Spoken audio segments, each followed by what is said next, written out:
Good morning, class 6. Now today we read Geography's lesson Exploring our Social System. आज हम Geography का lesson पढ़ेंगे. Exploring का meaning होता है पता लगाना. Solar system का जो है किस तरह से पता लगाया गया. Okay? Now introduction. When we look at the sky during the days, we see the bright sun. जब हम आसमान की तरफ देखते हैं दिन में तो हम क्या देखते हैं? एक ब्राइट सन देखते हैं, चमकदार जो है सूर्य जो दिखाई देता है. But at night the sky looks very beautiful with the moon and millions of stars. लेकिन वहीं अगर हम जो है रात में अगर आकाश की तरफ देखें तो हम लोग क्या देखते हैं? बहुत ही सुंदर सा जो है मून देखते हैं, बहुत ही सारे स्टार्स देखते हैं ना. जब मॉर्निंग के टाइम या डे के टाइम तो हम लोग क्या देखते हैं? सन देखते हैं. और जब नाइट होती है तो हम लोग मून और मिलियन ऑफ स्टार्स देखते हैं. There are many other objects in the sky like planets, comets, meteoroids, asteroids, etc. तो उसके साथ ही साथ उसमें जो कई तरह के ऑब्जेक्ट्स भी है, कई तरह की और भी चीज़ें होती है, जैसे प्लेनेट्स होते हैं, कॉमेट्स होते हैं, या आप आई थिंक ईवीएस में पढ़ चुके होंगे. अगर आपको जो है कॉमेट्स, मेटोरॉइड्स, एस्ट्रोसाइड्स जो है वो आपको नहीं पता है तो मैं जो है इस वीडियो के साथ में जो आपको पिक्चर्स भी ग्रुप में सेंड कर दूंगी. ओके इन सब की जो आपको पिक्चर्स ग्रुप में आ जाएगी. कॉमेट्स का मतलब क्या होता है? एक ब्राइट ऑब्जेक्ट होता है जिसकी एक लॉन्ग टेल होती है. तो वो क्या करता है? सन के अराउंड जो वो ट्रेवल करता है. ओके उसको हम लोग बोलते हैं कॉमेट्स. और बाकी जो मेट्रोर्स जो होता है उसको हिंदी में बोलते हैं उल्का. मेट्रोसेट्स को उल्का पिंड. एस्ट्रोसाइड्स को जो है छोटा तारा जिसको हम लोग बोलते हैं वो कहते हैं एस्ट्रोसाइड्स को. All these objects are called heavenly bodies और कैलेस्ट्रियल बॉडीज. ये जो सारे ऑब्जेक्ट है उसको कैलेस्ट्रियल बॉडीज कहा जाता है. All these celestial bodies are part of the universe. ये सभी जो कैलेस्ट्रियल बॉडीज जो है वो यूनिवर्स का जो है एक पार्ट है. Okay now is universe. अब यूनिवर्स क्या है? जिसको हम लोग अंतरिक्ष बोलते हैं. यूनिवर्स क्या होता है? यूनिवर्स इज एवरीथिंग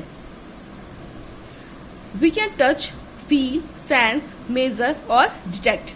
यूनिवर्स जो होता है वो सब कुछ होता है जिसको हम लोग टच भी कर सकते हैं. यूनिवर्स को टच कर सकते हैं, फील कर सकते हैं, सेंस कर सकते हैं, मेजर कर सकते हैं, नाप सकते हैं, और डिटेक्ट का मतलब पता लगा सकते हैं. It includes living things, plants, stars, galaxies, dust clouds, light and even time. इसके साथ में इसमें जो क्या क्या इंक्लूड होता है? लिविंग थिंग्स इंक्लूड होती है, प्लेनेट्स होते हैं, स्टार्स होते हैं, गैलेक्सीज होती है, डस्ट क्लाउड्स यानी धूल के बादल जो होते हैं वो होते हैं, लाइट और इवन टाइम भी होता है. It is believe that the universe came into being as a result of the big bang and continues to get bigger. ये विश्वास किया गया कि यूनिवर्स जो था वो उसका एक रिजल्ट क्या रहा? Big bang. बिग बैंग के बारे में आपको पता है? बिग बैंग जो है ना वो एक बम विस्फोट जैसा विस्फोट नहीं था, बल्कि इसमें स्टार्टिंग में जो है यूनिवर्स के में जो कुछ एक छोटा सा जो कण था, एक छोटा सा जो पॉइंट होता है ना, एक छोटा सा जो बिंदु जो था उसने क्या किया? फैलना शुरू कर दिया पूरे स्पेस में. अब पूरे स्पेस में वो बिंदु फैल तो गया, लेकिन उसी के साथ जो वो उसके जो पॉइंट ऑफ एक दूसरे के जो छोटे छोटे कण जो थे वो एक दूसरे से दूर भागने लगे. ठीक है. और इस थ्योरी को जो था वो एडविन हबल नामक जो साइंटिस्ट था उसने बनाया था.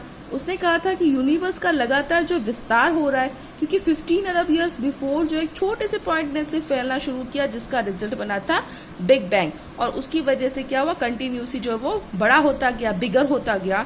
The universe is incredibly huge. जो यूनिवर्स जो था वो इनक्रेडिबली यानी कि अविश्वसनीय हम लोग बोल सकते हैं, जिसपे विश्वास नहीं किया जा सकता है, उस तरह से जो बड़ा होता गया. It would taken a modern jet fighter more than a million years to reach the nearest star of the sun. ये जो था वो एक मॉडर्न जेट फाइटर की तरह था जो कि मिलियन ऑफ ईयर्स जो है पहुंचता है कहाँ पे? Nearest star to the sun. Star से सन की तरफ. ठीक है. Now is measuring distance in the space. अब जो है हम जो स्पेस के अंदर डिस्टेंसेस को जो है कैसे मेजर कर सकते हैं? The celestial bodies are located at huge distances from one another. जो कैलेस्ट्रियल बॉडीज जो होती हैं वो बहुत ही ज़्यादा डिस्टेंस से होती है एक दूसरे के साथ में. These distances are so vast that they cannot be measured using the ordinary units of length like kilometers or miles. ये जो डिस्टेंस जो होते हैं वो इतने ज़्यादा विशाल होते हैं जिसको जो है मेज़र भी नहीं किया जा सकता, और उसी के साथ में उसकी जो लेंथ वगैरह जो होती है, ऑर्डिनरी जो यूनिट्स ऑफ लेंथ होती है जैसे किलोमीटर और miles, In view of this, the astronomers use light year as the unit of distance in the space. इसके साथ में, इसी व्यू के साथ में एस्ट्रोनॉमर्स जो थे उन्होंने लाइट ईयर को जो है यूज किया. लाइट ईयर को यूज कैसे किया? As the unit of distance in the space, यानी कि जो है इस यूनिट की जो है डिस्टेंस कितनी है स्पेस से. Light travels about 3 lakh kilometre in 1 second. Light जो थी वो कहाँ तक ट्रेवल्स करती थी? About 3 lakh kilometre. एक सेकेंड के अंदर आप देखो 3 लाख किलोमीटर जो है वो लाइट जो है वो ट्रेवल करती थी. So the distance that light travels in 1 year make a light year. Just imagine how long it is. तो जो डिस्टेंस जो था लाइट ट्रेवल्स का 1 year makes a light year. जैसे अभी मैंने आपको बताया कि सिर्फ एक सेकंड के अंदर जो है वो 3 लाख किलोमीटर लाइट जो है वो ट्रेवल करती. तो अब ये सोचो कि जो है 1 ईयर के अंदर वो लाइट जो है कितनी ट्रेवल कर रही होगी. Just imagine how long it is. आप सोच सकते हैं, अनुमान लगा सकते हैं कि वो कितना लंबा होगा. Now is galaxy. See this picture of galaxy. There are many galaxies in the universe. हमारे यूनिवर्स में जो है बहुत सारी जो है गैलेक्सीज है. Galaxy has million of stars and other bodies. एक गैलेक्सी के अंदर जो है बहुत सारे स्टार्स होते हैं और दूसरी बॉडीज होती है. Our earth is a part of galaxy called the Milky Way और आकाशगंगा.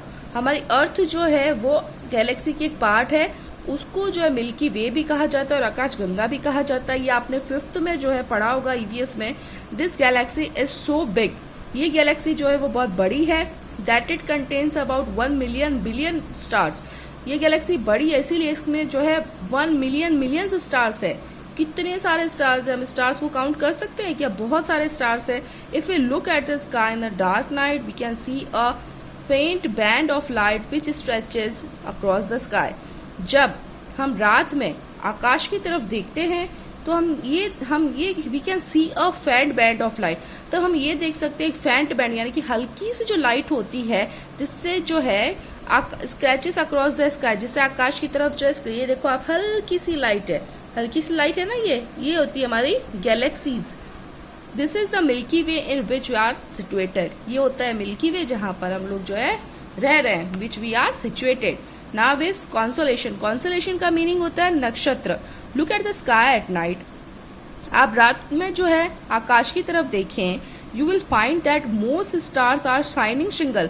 तब हम लोग क्या देखते हैं, बहुत से जो स्टार्स होते हैं वो शाइनिंग करते हैं सिंगल की तरफ. जैसे ये देखो, ये आपके सप्तऋषि जिसको हम लोग बोलते हैं, ये सिंगल सिंगल ही है ना stars. While some appear to be in some part of group और पैटर्न. और जबकि कुछ ऐसे होते हैं जो कुछ ग्रुप में होते हैं और कुछ जो है पैटर्न के अंदर होते हैं. A group of stars is a called a constellation. जो एक स्टार्स का जो ग्रुप होता है उसको हम लोग क्या बोलते हैं? कॉन्स्टलेशन. ठीक है, जैसे ये देखो ये ग्रुप बन गया इनका. In the ancient times these constellations were attributed some imaginary shapes and it was believed that they influence the life of man. यानी कि जो है जब पुराने टाइम के अंदर जो ये नक्षत्र जो वगैरह जो थे, ये जो थे कुछ जो इमेजिनरी शेप किया जाता था और लोग जो है क्या बता देते थे, कुछ टाइम या बिलीव करते थे life influence the life of man. It is believe that they influence the life of man. पुराने जमाने में होते थे ना, तारे देख के पता चल जाता था कि जो कितना टाइम हो गया है ना. तो ये सारी चीजें जो है हमारे कॉन्स्टलेशन, नक्षत्र, व्हाटएवर जो भी चीज है उसके अंतर्गत हो जाती है. ओके, आज हम इतना ही पढ़ेंगे, तो कल हम जो है इससे आगे पढ़ेंगे. Okay, thank you.